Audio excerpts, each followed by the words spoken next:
Se os resseguradores não voltarem ao que faziam na década de 70 como princípio, vai ser difícil sobreviver. O que o ressegurador fazia na década de 70?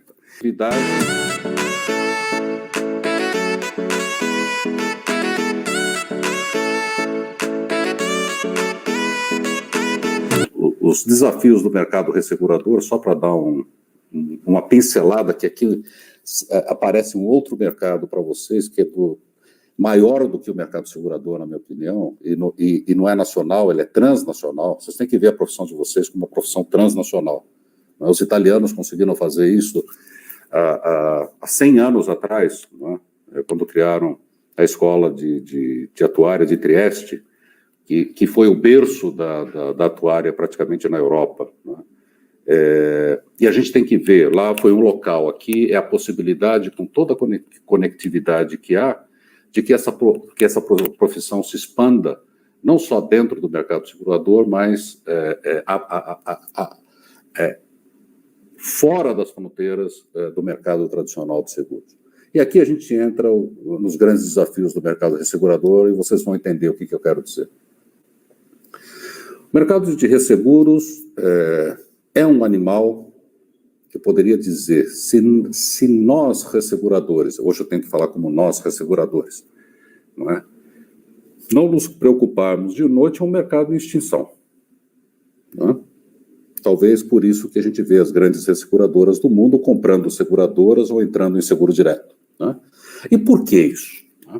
Porque as grandes seguradoras do mundo passaram a verticalizar a assunção dos riscos de catástrofe.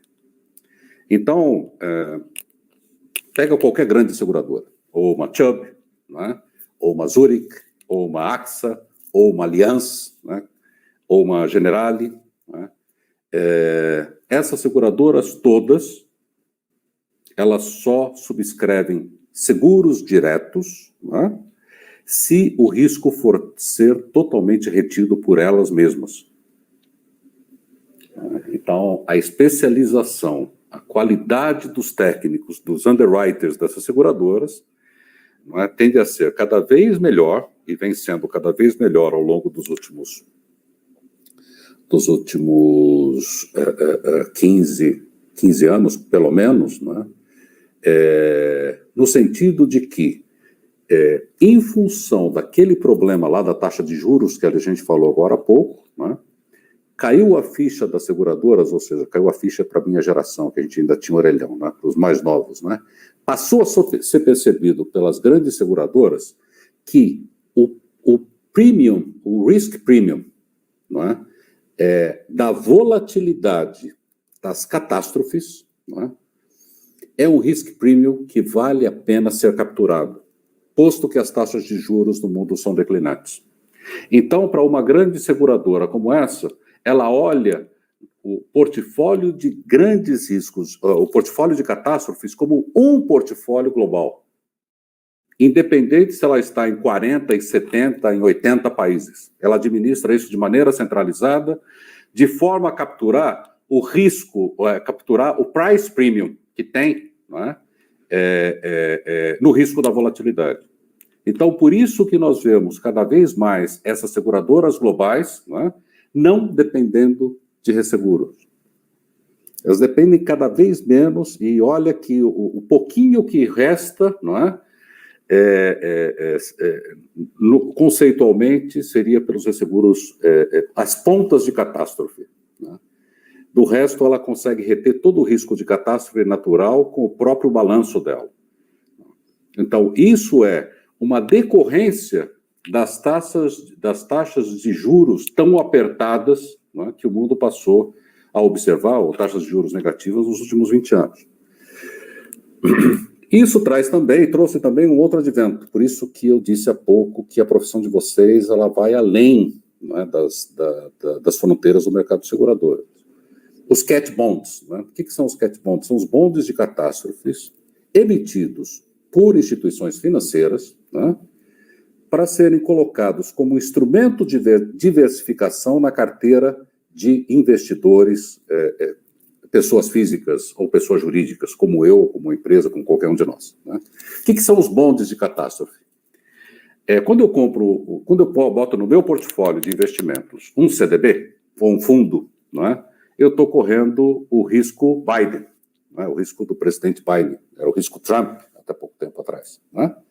Eu estou correndo o risco sistêmico do mundo. Quando a gente diz, eu estou correndo o risco Biden, como os Estados Unidos é a principal economia do mundo, eu estou correndo o risco feito, de alguma maneira,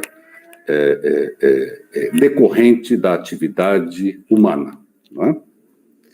Quando a gente está correndo cat bonds, o risco do cat bonds, eu estou correndo o risco Deus.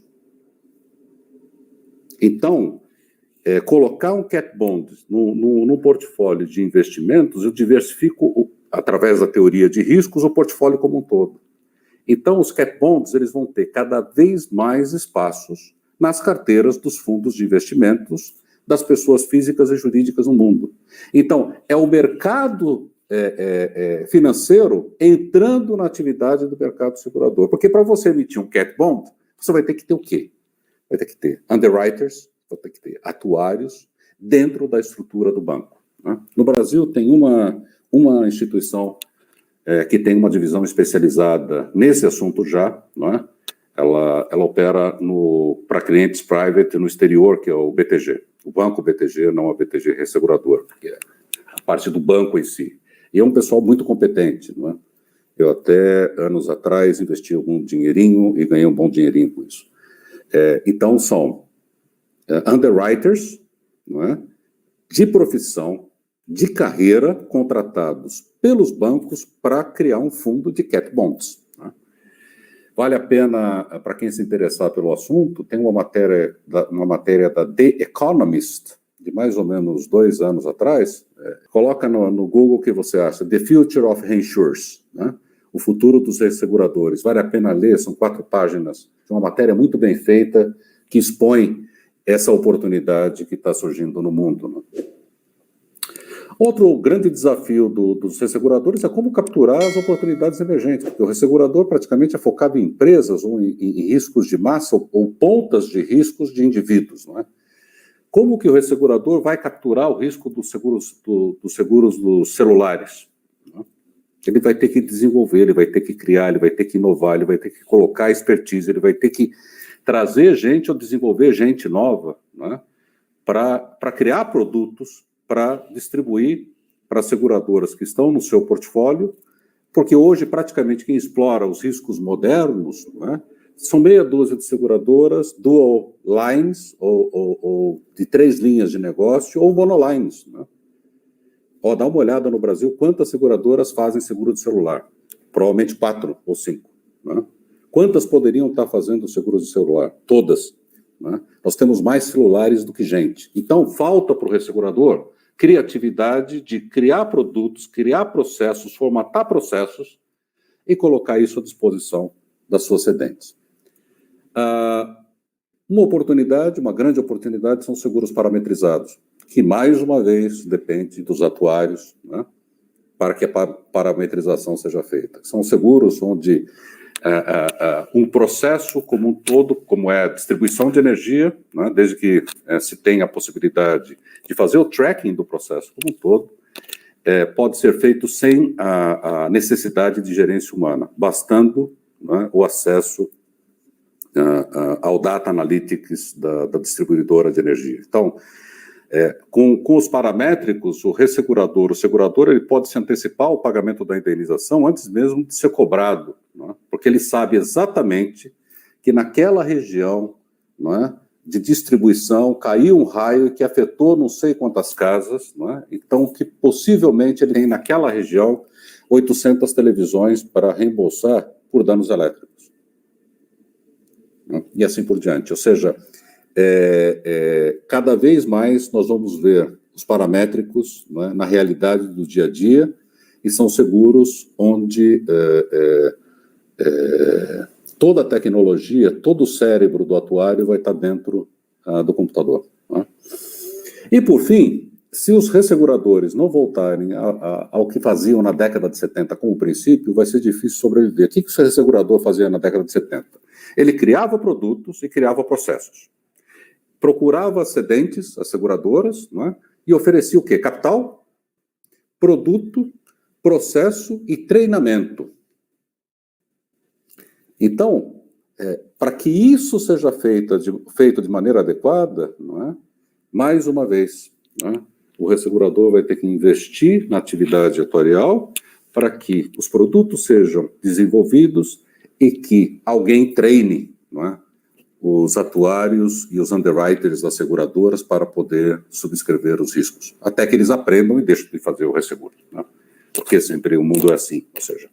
Então, basicamente, são esses os grandes desafios, e eu queria o próximo slide.